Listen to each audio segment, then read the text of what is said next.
Ada akun Mira 009982 ya. Dari ukhti kita di Australia, beliau bertanya, Assalamualaikum warahmatullahi wabarakatuh. Waalaikumsalam warahmatullahi wabarakatuh. Semoga Ustaz dan keluarga serta seluruh tim Mira Institute selalu berada dalam lindungan Allah Subhanahu wa taala. Semoga Allah Subhanahu wa taala memberikan perlindungan terbaik kepada Anda dan keberkahan di tempat Anda beraktivitas, dan semoga Allah memercikan keberkahan dimaksud pada kita semua.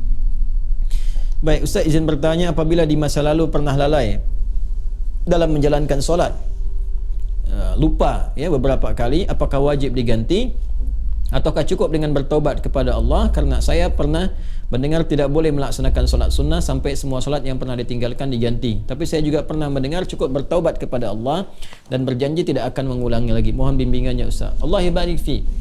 Baik, seorang yang pernah bermaksiat apapun itu jenisnya, baik maksiatnya terkait dengan Allah, bermaksiat kepada Allah secara langsung ya, contoh diminta untuk beribadah, solat itu kan bagian pokok kepatuhan kita, bukti keimanan kita kepada Allah. Quran surah ke-20 Taha ayat ke-14 ya, solat itu bagian pokok pembuktian iman kita kepada Allah. Innani anallahu la ilaha illa ana fa'budni wa aqimis salata li dzikri. Aku adalah Allah, tak ada Tuhan yang layak dipertuhankan disembah selain aku, kata Allah, maka sembah aku. Ya, bagaimana menyembahmu ya Allah? Wa aqimis salat, tunaikan salat. Ya, untuk mengingat aku, kata Allah. Quran surah ke-20 Taha ayat yang ke-14. Ada orang tak solat. Ya, tapi dia mengaku beriman. Atau dia menunda-nunda solat. Ya, atau solat semahunya. Ada orang puasa Daud, dia solat Daud. Puasa Daud tu dia puasa Senin, Selasa dia rehat. Ya, Rabu dia puasa, Kamis dia rehat. Tu puasa Daud. Ada ni orang solat Daud. Ya, subuh dia solat, zuhur tak. Asar dia solat, maghrib tak. Itu solat Daud. Itu tidak ada. Ya, dia melakukan itu, dia maksiat pada Allah. Maksiat dalam hal ibadah. Ada maksiat hakun adami, ya, maksiat yang terjadi dari anggota-anggota tubuh pada soalan-soalan yang memang dilarang oleh Allah. Ya, lisan cakap yang baik, dia bercakap tak baik, dia mencela orang lain. Padahal Allah mengatakan, ya ayyuhalladzina amanu la yaskhar qaumin qaum. Hai orang-orang beriman, jangan saling mencela. Quran surah 49 ayat 11 ya. Dia mencela, dia bermaksiat. Semua jenis maksiat ni, baik terkait hubungan dengan Allah ibadah atau terkait dengan interaksi sosial dalam kemanusiaan, muamalah, itu cara mengobatinya untuk kembali pada jalur yang benar. Cara pertama adalah dengan bertobat. Quran surah keempat An-Nisa ayat 17. Quran surah keempat An-Nisa ayat 17. Innamat taubatu 'ala Allahi lilladzina ya'maluna as-su'a bijahalatin thumma yatubuna min qarib. Sungguh taubat yang diterima oleh Allah itu subhanahu wa ta'ala, taubat yang diterima oleh Allah itu subhanahu wa ta'ala adalah taubat dari perbuatan buruk, su. Ya, perbuatan buruk, su itu perbuatan yang menyalahi ketentuan Allah. Ya, diminta memandang yang baik, dia pandang yang tak baik. Diminta solat, dia tak solat. Itu perbuatan buruk. Dan sumbernya dari nafsu yang digoda oleh setan. Jadi perbuatan su itu sumbernya dari nafsu yang diprovokasi oleh setan, digoda oleh setan, dikuasai oleh setan. Itu ada di Quran surah ke-12 Yusuf ayat 53. Wa ma ubarri'un nafsi innan nafsa la'ammaratun bis-su illa ma rahima rabbi. Kita tak mampu menganggap diri kita suci karena ada nafsu yang masih diprovokasi, digoda oleh setan. Orang yang mengikuti godaan-godaan setan itu, was-was setan itu, maka nanti jiwanya akan mengikuti perintah setan, mengajak pada keburukan. Itu yang disebut dengan amarah bisu namanya. Ya, mata melihat yang buruk, su. Lisan cakap yang buruk, su. Telinga dengar yang buruk, su. Jamak dari su, sayyiat namanya. Bila banyak dikerjakan sayyiat. Allah itu punya sifat Rahman, punya sifat Rahim, yang tidak menginginkan hambanya pulang membawa maksiat. Kamu ini lahir bersih, bersih keadaannya, tampilannya bersih, tak ada dosa, tak ada keburukan, tak ada kotoran. Kenapa pulang kepada Allah jadi kotor? Kerana itu Allah tak berkehendak. Allah tidak berkehendak bila ada hamba satu pun pulang kepada Allah dalam keadaan maksiat, dalam keadaan kotor. Maka sepanjang dia hidup diberikan kesempatan untuk taubat. Taubat ini nanti yang berpeluang membersihkan kembali kotoran-kotoran dosa dan menyucikan jiwa-jiwa yang penuh dengan dosa-dosa. Ini taubat namanya. Nah, taubat itu nanti ada 3 turunan hukumnya. Ada 3. 1, mengakui kesalahan. Salah ini. Jadi kalau kita sadar ya pernah salah, itu sudah sepertiga taubat. Dan itu mahal sekali, hidayah Allah mahal sekali. Itu yang tak dipunyai oleh syaitan. Syaitan itu tak punya itu. Ya, karena sifat sombong, dia tahu Allah itu penerima taubat tapi tak mau taubat. Ketika diminta oleh Allah itu untuk taubat, diberikan isyarat tuh, dikonfirmasi, ditanya, "Ma mana'aka alla tasjud?" Ya, "Ma mana'aka alla tasjuda idz amartuk?" Kenapa kau tak mau sujud ketika aku perintahkan? Itu kan isyarat taubat. Ya, Quran surah ke-7 ayat 12. Ya, tapi dia tak mau taubat. Ya, tak mau taubat. Dia menjawab, "Ana khairum minhu, khalaqtani min narin wa khalaqtahu min tin." Aku lebih hebat. Nah, itu bahaya. Kesombongan itu bisa menutup seseorang untuk bertaubat kepada Allah. Itu bahaya sekali. Karena itu Allah mengharamkan kesombongan, ya, karena sayangnya kepada hamba diharamkan kesombongan supaya masih berpeluang untuk taubat. Itu bezanya syaitan dengan manusia. Ingat ya, manusia salah karena ada nafsu, tapi manusia taubat. Adam manusia diberi contoh oleh Allah, ya, supaya bisa diteruskan pada anak cucunya. Diberi contoh, Adam keliru, lalu kemudian diberikan jalan taubat. Al-Baqarah ayat 37. Fatalaqqa Adamu min rabbih kalimatin fataba alaihi. Adam menerima talaqi ayat-ayat taubat. Ya, dia memohon kepada Allah, Rabbana zalamna anfusana wa illam taghfir lana wa tarhamna lanakunanna minal khasirin. Taubat, dia diterima taubatnya. Syaitan salah, diberi kesempatan taubat, dia tak taubat. Ya, jadi jangan ikuti jejak syaitan. Wala tattabi'u khutuwatis syaitan. Quran surah kedua ayat 168. Jangan diikuti langkah syaitan. Kita beza dengan syaitan, kita beda dengan syaitan. Manusia salah, manusia taubat. Syaitan salah, syaitan tak kenal taubat. Jadi kalau ada manusia bersalah, pernah berbuat salah, tak mau dia taubat, itu patut diduga boleh jadi sedang dikuasai oleh syaitan. Nah, jadi kalau ada pertanyaan, itu pertanyaan fitrah. Ya, saya pernah salah. Itu selalu ada fitrah itu. Ya, dua anak Adam yang pernah salah satunya bermaksiat itu dan berkehendak untuk membunuh membunuh anak Adam salah satunya. Ada kisah dua anak Adam itu di surah Al-Maidah, ya, ayat 27 itu, ya, sampai dengan 30, ya. Watlu alaihim bil haqqi watlu alaihim naba ibna adam bil haqqi id qaraba qurbanan fataqabbala min ahadihima wa lam yutaqabbal min al-akhar. Muhammad SAW kisahkan, bacakan kepada umatmu, ya, tentang kisah dua anak Adam yang diperintahkan untuk berkorban. Yang satu berkorban baik, yang satu tidak. Ya, maka yang satu diterima, yang satu tidak. Maka yang kecewa ini dia merasa cemburu, ingin membunuh. Nah, ketika akan membunuh ini fatawat nafsu lahu nafsuhu, fatawat tawa itu artinya naik turun. Ya, jadi enggak ya, lakukan tidak ya. Nah, itu di fitrah kita itu selalu ada bagian fitrah yang mencegah berbuat maksiat. Ada yang sifatnya mencegah dari awal, ada yang sifatnya menyesali. Ya, menyesali itu sambil mencela. Kenapa tadi saya harus marah nih sama anak nih? Kenapa tadi saya harus mencela dia? Kenapa tadi harus saya cemberut? Kenapa tadi saya harus berkata yang kasar? Padahal saya bisa berkata yang lembut. Nah, itu ada penyesalan yang kedua sambil mencela diri. Nah, bagian yang kedua ini setelah tak mampu mencegah, dia menyesali, disebut lawam namanya. Sifatnya lawamah. Ya, makanya ada yang dikenal dengan nafsul lawamah. Diri, jiwa yang mencela. Kenapa melakukan itu? Nanti puncaknya terjadi di akhirat, saat kembali, saat hari kiamat. Ya, banyak orang menyesal, kenapa dulu tak begini? Kenapa dulu harus begitu? Nah, itu ada di surah Al-Qiyamah, surah ke-75 ayat yang kedua. La uqsimu biyaumil qiyamah wa la uqsimu bin nafsil lawwamah. Ya, aku bersumpah kata Allah, ya, ada di jiwa-jiwa itu sebetulnya yang menyesali perbuatan buruk itu kenapa terjadi. Nah, taubat itu karena harus membuktikan kesungguhan untuk berubah, itu harus menyentuh kepada jiwa yang terdalam tadi. Karena itu harus ada unsur pengakuan, yang kedua unsur penyesalan. Unsur pengakuan itu secara fitrah akan muncul dengan sendirinya. Karena itu kalau keluar dia di pernyataan, itu Masya Allah, itu sudah hidayah Allah yang sudah masuk ke dalam jiwa. Jangan tinggalkan, cepat ambil. Ya, siapapun pelaku maksiat akan ada bersitan, sekelebat dalam jiwanya itu berpikir, apa aku harus selalu begini gitu? Ya, mungkinkah aku berubah? Nah, kalau ada hal semacam itu sudah hidayah. Ya, kalau ada orang banyak berbuat maksiat pun kita sekelilingnya itu kita mendoakan, malam-malam kita sujud minta pada Allah supaya diberikan hidayah. Jangan-jangan dia itu ditempatkan jadi tetangga kerabat kita, berkehidupan dengan kita, supaya memang kita bisa mendoakan dia. Ya, bukan mengutukinya, mencelaknya, tidak. Mungkin supaya dengan adanya kita ini dia bisa melihat jadi wasilah hidayah dari Allah Subhanahu wa taala. Jadi pertanyaan semacam ini itu sudah sepertiga bagian dari karunia Allah. Selanjutnya apa? Sesali. Sesali itu. Jadi mengakui. Nah, ini sudah disampaikan. Kedua, menyesali. Menyesal itu sudah bagian perwujudan, ya, supaya kita bisa mengendalikan nafsul lawamah tadi, supaya tidak dibawa ke akhirat.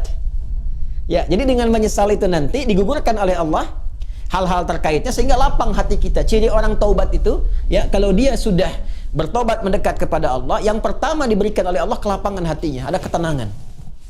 Ya, yang tidak bisa dirasakan, ya, dengan bandingan-bandingan materi. Tidak sama dengan ketika diberi materi dunia, dikasih uang, ya, senang, bahagia, lapang, dikasih kereta, bahasa Malaysia kereta, mobil, ya, atau fasilitas lain, senang, lapang. Taubat itu punya ciri sendiri, tak sama dengan kebahagiaan itu. Ya, dia ada menghunjam ke kedalaman hati itu, ada ketenangan, ya, ada kelapangan. Jadi begitu kita sujud, ya kan? Kemudian kita minta ampun, mengakui, menyesali, air mata keluar, getaran itu yang menggerakkan jiwa. Nah, itu sudah menyentuh kepada hati. Ya. Jadi ulama dahulu mengajarkan taubat itu sampai hatinya tersentuh. Ya, bukan taubat yang di lisan saja, saya taubat ya Allah, taubat ya Allah. Ya, taubat itu mesti mampu melapangkan hati, jiwanya mesti tersentuh. Keadaan hati yang lapang, yang tersentuh sehingga menjadikan cawan hatinya terbuka, siap menerima perubahan, itu disebut nasuha namanya. Nasuha. Ya, karena itu pernah dengar nasihat. Saya mau minta nasihat dari ustaz. Nasihat itu dari kata nasoha, sesuatu yang melapangkan. Karena kalau kita dengar nasihat, hati kita lebih lapang. Anda punya masalah, konsultasi, diberikan jawaban, hati lapang. Itu nasihat namanya. Ya, seakar dengan kata nasoha. Nasoha yansohu. Sifat keadaannya disebut nasuha. Karena itu kita mendengar ada ungkapan, istilah, bahkan diambil dari ayat-ayat yang sampai kepada kita, taubat nasuha. Ya kan? Taubat apa? Nasuha, taubat yang mampu melapangkan hati. Caranya bagaimana? Mengakui, menyesali. Penyesalan itu harus langsung bisa menyentuh kepada jiwa. Ya, karena itu ada ulama mengajarkan istighfar sekian kali supaya jiwanya tersentuh, bangun di malam hari, ya kan?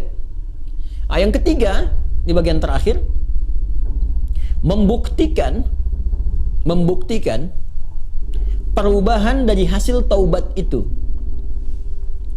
Membuktikan perubahan dari hasil taubat itu dengan beramal saleh. Dengan beramal saleh. Jadi kalau saya bisa ilustrasikan seperti ini. Bismillah. Ini salah. Perbuatannya disebut dengan su. Ya, dengan segala turunannya. Mata salah, telinga salah, lisan salah sampai ke kaki, itu perbuatan su. Jamaknya sayyiat. Ya, tadi Quran surah ke-4 An-Nisa ayat 17 yang menggunakan su, 18-nya sayyiat. Ayat 17, innamat taubatu 'ala Allahi lil ladzina ya'maluna su'a bijahalatin. Ayat 18-nya, wa laysatit taubatu lil ladzina ya'maluna sayyiat. Ya, dan seterusnya ayat. Ini yang jelek, saya silang. Lawan dari ini namanya salih. Jamaknya salihat. Wal 'asr innal insana lafi khusr illa alladhina amanu wa 'amilus salihat. Ya, man amana wa 'amila amalan salihah. Ini tunggal, ini bentuk jamaknya. Taubat adalah jembatan yang mengalihkan perbuatan buruk ini kepada amal saleh ke sini. Tadi diawali dengan mengakui, ya Allah, salah nih. Nah, biasanya Allah bantu dengan hidayah, ada pengakuan itu. Ya, ada pengakuan dalam diri kita, mengakui kita berdosa, mengakui kita keliru, kan? Diberi jalan oleh Allah, diberikan sentuhan. Nah, ini anugerah yang pertama nih. Karena itu kalau ada diberikan ini, tadi saya katakan itu sepertiga dari anugerah. Sambut dengan penyesalan, menyesali. Menyesal ini tak hanya mengatakan, kita katakan saya menyesal ya Allah, tak. Sampai merasakan di hati itu kelapangan. Itu yang disebut nasuha. Taubat nasuha, taubat yang melapangkan kepada jiwa, kepada hati. Ya, sampai merasa tenang, enak, kan? Mampu membezakan antara ini keliru, ini benar, kan? Kita menyesal, air mata keluar. Makanya Nabi pernah menyampaikan dalam kondisi seseorang itu, Masya Allah, kan? Dia dalam keadaan sunyi sendiri, lalu menetes air matanya karena merasa berdosa, ya. Menyesal dia, menetes air mata dalam kesendirian karena merasakan penyesalan dari dosa. Seketika Allah turunkan ampunan untuknya. Ya, itu banyak riwayat-riwayat yang sahih. Yang ketiga, membuktikan keberhasilan dari taubat ini dengan merubah ini yang yang sayyiat jadi saleh, salihat. Mengganti perbuatan buruk yang salah itu dengan amal yang saleh. Apa kaitan dengan pertanyaan tadi dari saudari kita yang dari Australia tadi? Ya, kaitannya adalah ini bentuknya seperti apa? Apakah harus sama dengan jenis kesalahan yang dilakukan atau berbeda? Yang penting amal soleh saja. Karena ayat-ayat Quran yang mengiringi ini sifatnya memberikan kata umum. Ya, faman taba wa aslaha. Siapa yang tobat wa aslaha. Kemudian dia memperbaiki diri. Aslaha itu kan berubah menjadi soleh. Aslaha yuslihu. Aslaha. Itu banyak ayat di Al-Quran tuh. Mentaba wa aslaha, taba wa aslaha. Dia taubat, lalu dia buktikan ingin berubah jadi saleh, memperbaiki diri. Ya, karena katanya masih umum sifatnya, karena itu terbuka untuk bisa mengerjakan berbagai hal. Yang penting ada pembuktian. Jadi yang dituntut dari taubat itu sifatnya pembuktian saya berubah. Ya, pembuktian saya berubah. Itu intinya. Ya, jadi ketika sampai di level kedua ini pun ampunan turun. Tapi untuk membuktikan bahwa kita sudah meraih ampunan itu, kita buktikan dengan merubah diri, berubah dari sini, bertransformasi, berpindah ke sini. Bagaimana caranya? Buktikan. Disinilah kemudian para ulama membimbing kita. Ya, ada pendapat misalnya yang mengatakan kalau jenis yang ditinggalkan perbuatan sayyiatnya atau maksiatnya, ya terkait dengan ibadah kepada Allah, pernah meninggalkan salat, kan? Maka bagaimana cara memperbaikinya? Ganti, perbaiki solat ini. Ya. Dari yang pernah kemudian ditinggalkan. Maka ada yang berpendapat dengan qadha salat ketika ingat, dikiaskan. Ya. Maka di waktu-waktu tertentu, ya, saat yang bersamaan, misal setelah salat zuhur ditunaikan, zuhur selesai ditunaikan. Ya, maka yang lain ada salat sunnah, dia mencoba untuk mengganti dahulu yang terdahulu, yang pernah dia rasakan tertinggal. Dia niatkan untuk mengganti. Ya, ini di mazhab Syafi'i sangat populer. Ya, maka dia sholat kemudian untuk dia niatkan mengganti yang terdahulu. Begitu masuk kemudian waktu maghrib, ba'da maghrib orang sholat sunnah, dia mencoba mengganti yang terdahulu lagi. Ini satu pendapat di antara sekian ragam. Ya, ada kedua yang berpendapat tak dibatasi dengan sholat ini saja. Ketika dia tobat, diterima tobatnya, diampuni. Kalau sudah ampun, turun ampunan Allah turun, diampuni, ya gugur yang kemarin itu, selesai. Tinggal dia buktikan memperbaiki. Bagaimana cara memperbaikinya? Ya, sesuai dengan keadaan dia yang baru. Kalau dia sudah kerjakan sholat zuhur, ya sudah, selesai sholatnya. Mengganti yang dulu-dulu, perbanyak amalan yang lainnya dengan sholat sunnah. Dia kejar qabliyah zuhurnya, dia kejar ba'diyah zuhurnya, untuk membuktikan kepada Allah bahwa dia telah sungguh-sungguh berubah. Ya, ini hanya ragam saja bagaimana kita kemudian bisa memilih di antara ini, dan semua punya jalurnya yang dapat dipertanggungjawabkan secara syariat. Ya, jadi dipersilahkan Anda nyamannya mau yang mana yang dikerjakan, tapi hanya ingin menunjukkan ini ada perubahan dalam diri kita. Jadi boleh Anda perbanyak amalan-amalan sunnah. Ya, ada yang berpendapat ambil karena umum sifatnya, tidak ada spesifik menekankan kepada Anda ya harus mengganti yang terdahulu misalnya dengan kerjakan yang fardu lagi, nggak ada yang spesifik begitu. Karena itu tafsirannya luas. Ya, kaidah berkata sepanjang umum tidak ada takhsis, maka jangan ditakhsis. Jangan dikhususkan pada amalan tertentu. Jadi ambil yang paling ringan. Ya, kalau misalnya Anda ingin coba ganti dengan mengganti menggunakan yang sunnah, silahkan, babnya luas. Perbanyak ibadah sunnahnya, bangun malam tahajud, buktikan dalam kebaikan, dan seterusnya. Dan semoga dengan itu Allah Subhanahu wa taala ya memberikan ampunan kepada kita sampai kita kembali kepada Allah dalam kebaikan. Ini babnya. Ini babnya. Jadi prinsipnya sebetulnya bukan persoalan apakah ganti menggunakan fardunya lagi atau cukupkan dengan yang sunnah saja. Bukan itu persoalannya. Persoalannya sejatinya adalah bagaimana kita membuktikan kepada Allah kita berubah. Dan babnya luas. Ya. Jadi kalau Anda kemudian ingin memperbanyak yang sunnah, silahkan. Perbanyak sunnahnya, tunjukkan merubah. Sedangkan yang kemarin sudah kita mohonkan kepada Allah, minta diampuni, terampuni. Ya, Allah berikan kepada kita, diampuni, dan seterusnya. Ya, jadi kalau Anda ingin pilih kemudian untuk mengulang kembali, dikiaskan sholat di saat ingatnya. Ya, orang lupa saat ingatnya, pada waktu ingatnya dia itu sholat.